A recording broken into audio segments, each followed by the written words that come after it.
Nous sommes le lundi 10 février 2025 et très ravis de vous savoir sur Icon TV. Le bras de fer entre la communauté économique des États de l'Afrique de l'Ouest, CEDEAO, et les pays de l'Alliance des États du Sahel est loin d'être fini. La communauté sous-régionale a mis fin au contrat de 135 employés originaires du Mali, du Niger et du Burkina Faso. Une décision brutale qui suscite de vives réactions de part et d'autre. Selon Icon TV, les lettres de fin de contrat ont été envoyées par mail sans concertation préalable aux concernés. 69 élus consulaires de la Chambre de commerce et d'industrie du Bénin, CCIB, investis dans leurs fonctions le 7 février 2025 lors de l'Assemblée consulaire mandature 2025-2030. Une mandature qui s'ouvre après les réformes opérées à la CCIB. Anoua Kakpo a gagné la confiance de ses compères et est reconduit à la tête de l'établissement public placé sous la tutelle du ministère béninois de l'Industrie et du Commerce. Nouvelle république ou simple révision constitutionnelle au Bénin, le débat continue d'animer les discussions. Interrogé sur la question, le professeur Olo apporte un éclairage sans équivoque sur la question. Et Contivi nous relaie quelques propos de l'homme sur le sujet.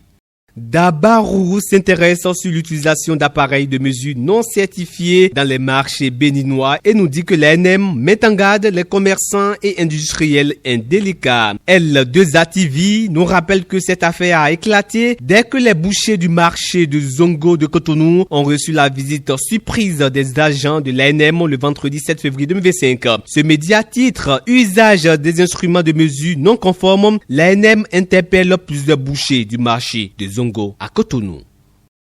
La situation des aspirants au métier d'enseignant AME au Bénin va connaître une amélioration. Pour HC2 TV, c'est ce que l'on retient de la rencontre entre le porte-parole du gouvernement et le bureau du Fondation des aspirants au métier d'enseignant. Pendant cette rencontre, Wilfried Bedji a annoncé que les AME seront reversés en agents contractuels de l'État.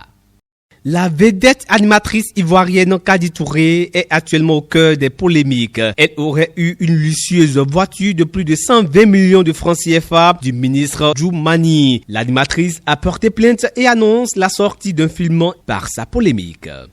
Inédit, mais vrai en France, un ancien président privé de sa liberté et de ses droits civiques. Nicolas Sarkozy s'est vu poser le vendredi à son domicile un bracelet électronique. Il est condamné par la justice française dans l'affaire dite des écoutes. Les déplacements de l'ex-président français sont désormais limités. Démarrage des travaux de réhabilitation du boulevard Saint-Michel à Cotonou, un projet qui s'inscrit dans le cadre du programme d'assainissement pluvial de la capitale économique du Bénin. Des travaux qui ont commencé par voir le jour le vendredi 6 février 2025, du jusqu'au 30 juin 2025. Africaro informe que ces travaux entraîneront des perturbations de la circulation sur cet axe majeur de la ville économique du Bénin.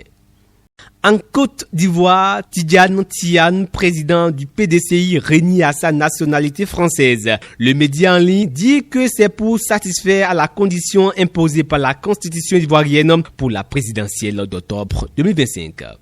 Hanga, boutiques et bien d'autres biens sont partis en fumée dans la nuit du jeudi 6 au vendredi 7 février 2025 au marché Sainte-Rita de Cotonou. Le feu a surpris les commerçants qui n'ont eu d'autre choix que d'assister impuissamment à la destruction de leurs biens. L'ampleur des dégâts est encore difficile à être évaluée.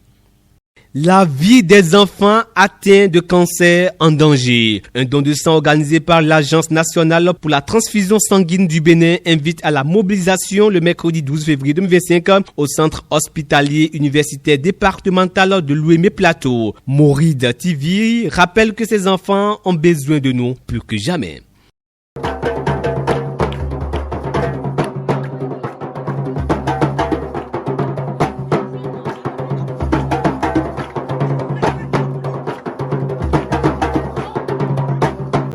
Stop et fin pour cette revue du net. Rendez-vous le vendredi 14 février pour un autre numéro. D'ici là, portez-vous bien.